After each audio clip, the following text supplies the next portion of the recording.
J リーグ2025シーズン J2 リーグ第7節試合結果一覧と順位。千葉、大宮、長崎と上位3チームが負けるとは結構荒れた展開になったね。札幌と鳥栖も負けたか。もうこの2チームも相当厳しいだろう。山形は2点リードしてたのに追いつかれたね。今治がよく追いついたと言えばいいのか。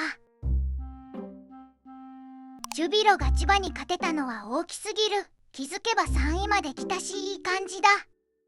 愛媛といわきは相当厳しいね。特に愛媛は未だに勝ち点1とは。